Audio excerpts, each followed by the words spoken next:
So remember Sega ages back in the early 2000s when Sega was doing that on the PS2, even though a lot of those good games came out in Japan only and not over here in the States? So it's kind of giving me that vibe because the Outrun, the Golden Axe, the Space Harrier, some of those games were just okay remakes, but I'm hoping they'll do a better job this time around.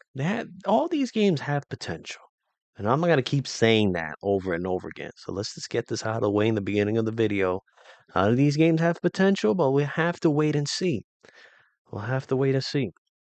So we're gonna play this video in super slow motion, no volume whatsoever. And I'll, talk over and blah blah blah. But where's the virtual fighter? Where's the virtual fighter?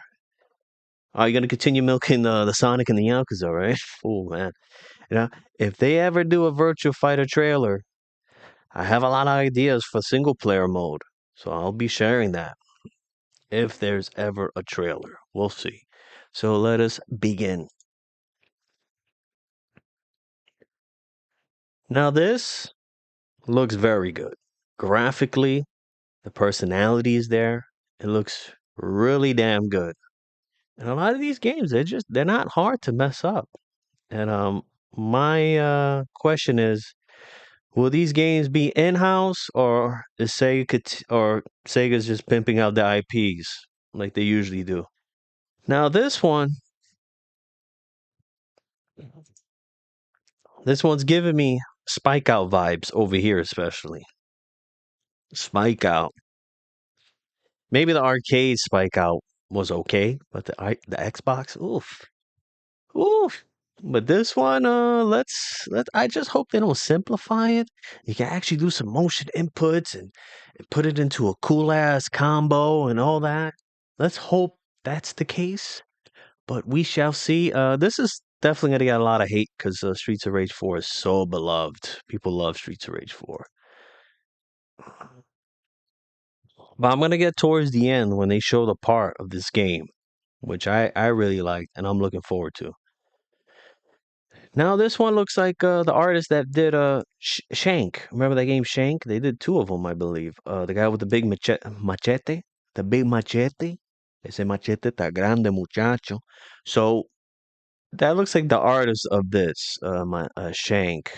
He must have worked in other games as well. So a lot of these games, I admit, like these 2D of today, a lot of these games they kind of look the same somewhat, especially this art style.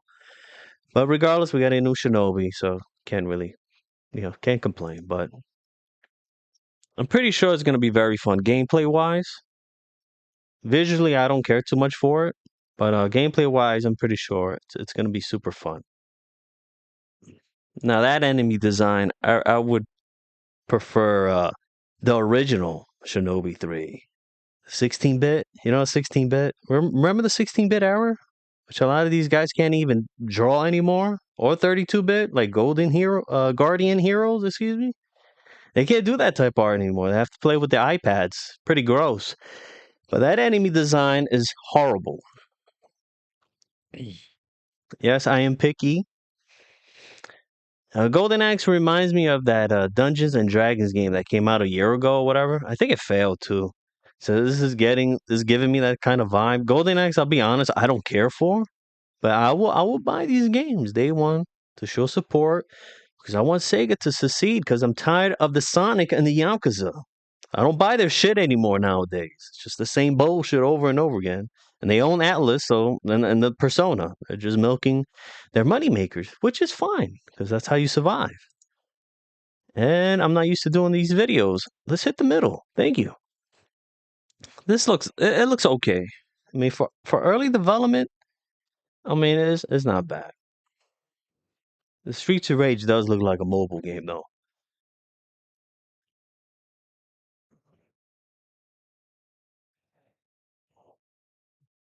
Now this is pretty much like this is like the multiplayer of the Crazy Taxi. This is like Need for Speed Crazy Taxi. I believe that they're showing off the multiplayer mode here. This does not look impressive whatsoever. No personality, not enough cars on the road. It's just this looks very cheap. this one, but they're gonna show a little bit more towards after this, I believe, which I'm gonna have to start freezing and much more.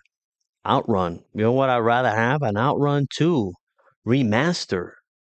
Because Coast to Coast, even though Coast to Coast, everybody loves Coast to Coast, but Outrun 2 is a much better looking game.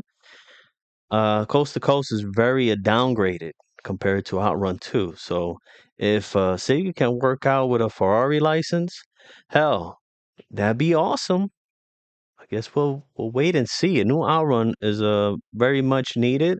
An arcade collection is much needed as well because they do have tons of arcade games that never came out on console, and a lot of people should experience that. You know, you can experience that with emulators, obviously, but I mean, an arcade collection would be very, very cool.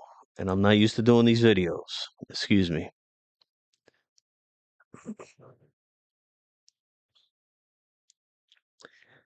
You see this now. This is the beginning when you start off Crazy Taxi 1. Now this looks very good. So I believe this is the single player mode. Because that other crap, that shit looks like a mobile multiplayer game. But this looks very, very good. Once I saw that, I was like, all right, this must be the single player mode. So that looks very good. More Shinobi. Now this is what I want to talk about. It seems like this game is going to be mixed with the 2D. I mean, you know, the 2D platforming camera angle. So it's just going to be 2D, 2.5D, whatever you want to call it. So it's going to be 2D. You're going to go straight ahead, beat up the baddies, and then that's when you go into the 3D open world environment. So if they can mix that around from time to time while you're playing the new Streets of Rage, now that would be a cool thing to do. That'll be a smart thing to do. So, you know, so this looks very good. This gave me the idea, okay, they're gonna mix things around, which I hope they do. Mhm. Yeah, this is whatever. And like I said, the Jet Set looks great. And that's it. There you go, fellas. Now all we need is a new Outrun, new Virtual Fighter, you know, much more, because they're sitting on a gold mine. Sitting on a gold mine of IPs, which they're not doing anything with. Kind of similar to Nintendo. They don't even care about F-Zero, Donkey Kong, or none of that shit. They're just milking the Zelda and the Mario over and over and over. And then you have Sega with the Yakuza and the Sonic. So they're sitting on a huge gold mine, and I hope they get their shit together.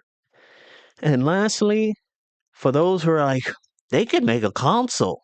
They're going to kill themselves if they make a console. Just continue what you're doing. Just release it on the console, your little telephones, and your PC, and that's it.